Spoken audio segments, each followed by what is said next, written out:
Hello everyone, today we are going to be reading Your Name Is by Yangsook Choi. The Name Jar, written by Yangsook Choi. Through the school bus window, Eunhye looked out at the strange buildings and houses on her way to her new school. It was her first day, and she was both nervous and excited. She fingered the little block of wood in her pocket and remembered leaving her grandmother at the airport in Korea. Her grandmother had wiped away Eunhye's tears and handed her an ink pad and a small red satin pouch. "Your name is inside," she had said. "My name?" Eunhye had wondered. Again, she took out the red pouch to look at the wooden block with her name carved in it. As she ran her fingers along the grooves and ridges of the Korean characters, she pictured her grandmother's smile. "Is that thing for show and tell?" a boy asked, Eunhye surprising her. Eunhye looked up as more kids leaned over. "No, it's mine," Eunhye answered, quickly putting the pouch back in her pocket. "Are you new here? What's your name?" a girl asked. "Eunhye," said Eunhye. "Eunhye? Eunhye?" the girl asked, scratching up her face. Eunhye, some kids chanted. No, Eunhye corrected. It's spelled Unhei. It's pronounced Eunhye. "Oh, it's you-hey," the boy said. "Like you, hey. What about hey you?" Just then, the bus pulled up to the school and the doors opened. Eunhye hurried to get off. "You-hey, bye-bye," the kids yelled as she left. Eunhye felt herself blush. Eunhye stood in the doorway of her new and noisy classroom. She was relieved that the kids on the bus had gone to other rooms, but her face still felt red.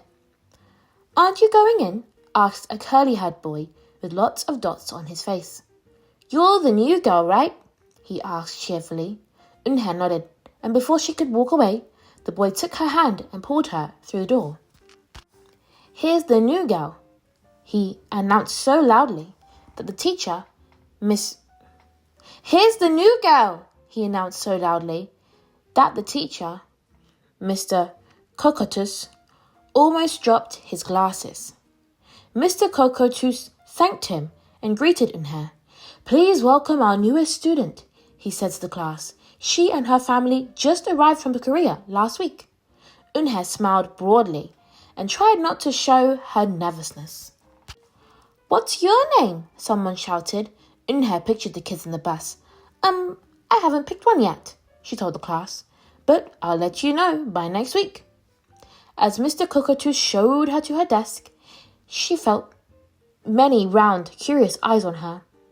"Why doesn't she have a name?" she heard someone whisper. "Maybe she robbed a bank in Korea and needs a new identity," a boy replied.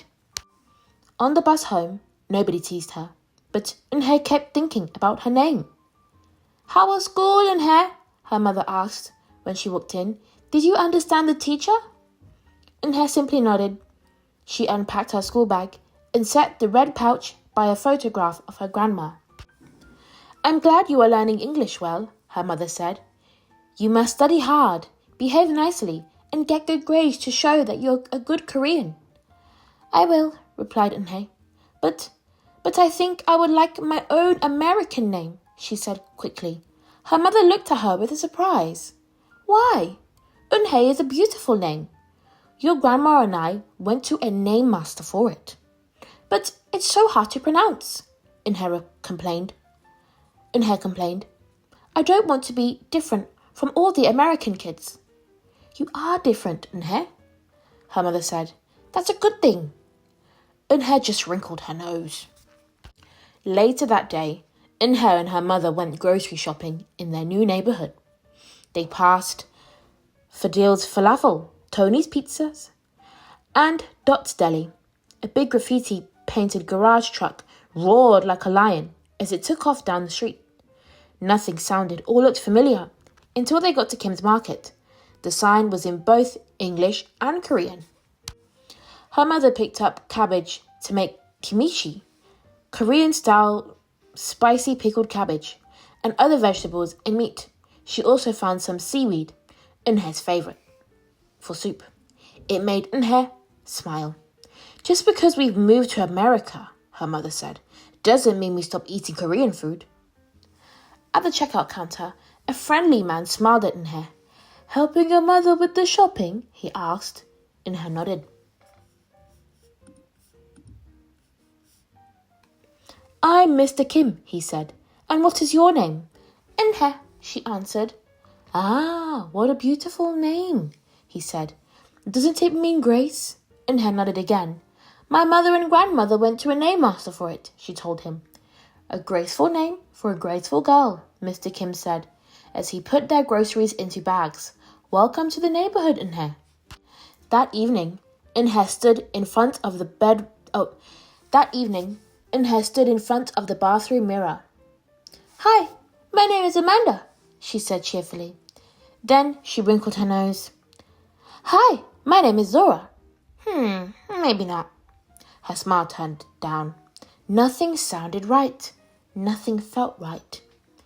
I don't think American kids will like me, she worried as she began to brush her teeth. Hi, my name is Susie, she said to the mirror with her mouth full of toothpaste. The next morning, when Eunhae arrived at school, she found a glass jar on her desk with some pieces of paper in it. Eunhae took out one and read it out loud. Daisy. That's my baby sister's nickname, but she said you can use it if you want, said Cindy, who sat next to her. Eunhae took out the rest of the paper.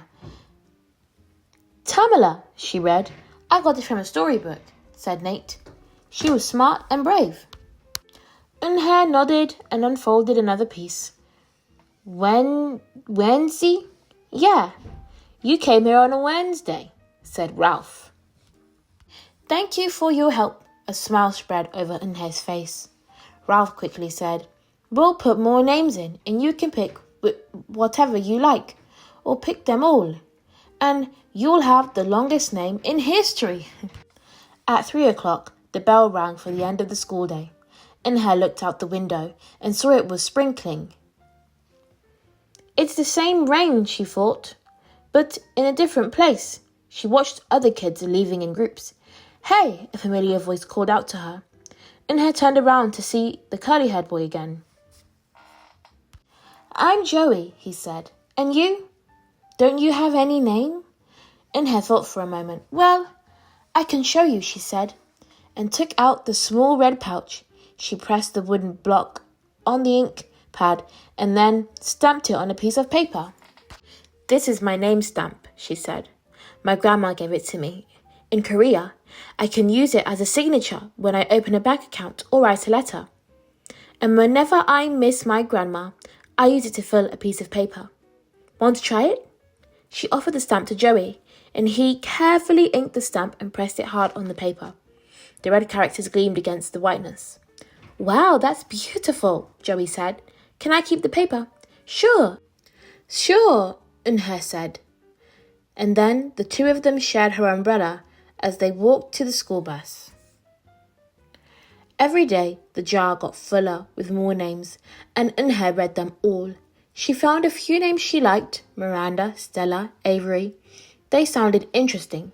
I hope you choose the name I put in, Marco told her at snack time. I've put in 3 more, said Ralph. Madison, Park, and Lex. They're my favourite street names. Maybe you should close your eyes and draw a name, Rosie suggested. Ralph frowned. That's silly. What if she doesn't like the name she draws? Well, we didn't get to choose our names when we were born, did we? Rosie argued. Everyone thought about this. When Eunhae got home from school that day, her little brother ran to give her a letter. It was from her grandma. She opened it quickly. It said, To my Eunhae, I hope you are enjoying your new school and new friends. Be sure to help your mother and your little brother. Here the moon is up, but there the sun is up. No matter how far apart we are, and no matter how different America is from Korea, you would always be my Eunhae, your grandma forever. Eunhae took out her modern stamp and filled the paper with it. She thought for a long time in front of the bathroom mirror. On Saturday, Eunhae walked to Mr. Kim's store. Mr. Kim was helping a customer, but he looked up and greeted her. "Hi, Eunhae." "Hello, Mr. Kim," Eunhae replied. She felt as if she was back in her old neighborhood in Korea. "Hey," said the customer, turning around. It was Joey. "Your name is Eunhae?" he asked her with his eyes open wide. Eunhae looked quickly at Mr. Kim, then turned to Joey. She nodded slowly. "Yes, it's pronounced Eunhae, and it means grace," Mr. Kim added. "Eunhae," Joey said slowly, this time perfectly, which made Eunhae smile. "I'll have it ready for you tomorrow," said Mr. Kim to Joey. "Thank you, Mr. Kim. See you Monday." "Eunhae," Joey said to her. He left before she could ask him why he was at the store. On Monday, Eunhae came to class early to look at the names one last time.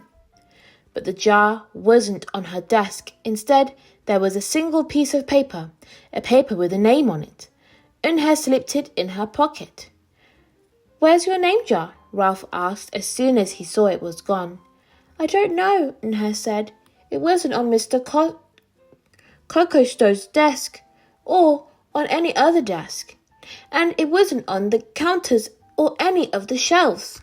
As other kids arrived, they helped look. Soon, Mr. Kokotos came in, and Ralph shouted at him, "The name jar is gone, the jar with all the names in it." "Gone?" Mr. Kokotos replied, with a look of concern.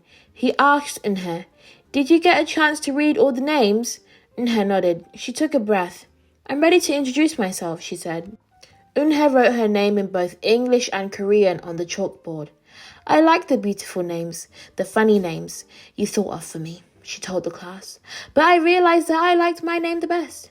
So I choose it again. Korean names mean something. Eunhae means grace." "Grace? Grace Eunhae?" shouted Ralph. Everyone tried to say it. "Eunhae, Eunhee, Eunha." Eunhae said her name again slowly and clearly. Soon, the kids began to say it better. Even Mr. Cockatoo. They applauded Eunhae's choice. "I was named after a flower," Rosie whispered to Eunhae. "Lots of American names have meanings too," Mr. Cockatoo reminded everyone. When the class was dismissed, Eunhae heard her new friend say goodbye. "Bye, Eunhae. See you tomorrow." "Goodbye, Eunhae." Eunhae said goodbye and then looked around for Joey. But he was already gone. "Eunhae, Eunhae, come downstairs." Mother called up to Eunhae. "Your friend is here." Eunhae rushed down to see who she met. There stood Joey, and in his arms was the name jar. "Where did you find it?" asked Eunhae breathlessly. Joey looked embarrassed. Well, I took it. But only because I wanted you to keep your own name. And you did." He reached in and pulled out the names. "Do you want to keep them?" he asked. "Thank you. I'll keep them as a souvenir," Eunhae said happily. Then she pulled out the piece of paper from her pocket. "Do you want this back?" Joey grinned. "You can keep it. I'll return the name jar to the class. Maybe you could put some Korean nicknames in it for us. Names with good meanings." "I could do that," agreed Eunhae. "I've already got a Korean nickname," Joey said. "Mr. Kim helped me choose it." Carefully, he pulled a small silver felt pouch out from his pocket. Then he took out the dark wooden stamp with beautiful Korean characters carved sharply into it. He pressed it on the ink pad and then on the piece of paper next to her name. "Chinku," read Eunhae. "That means friend," and Chinku smiled back. Thank you so much for listening today. I hope you enjoyed.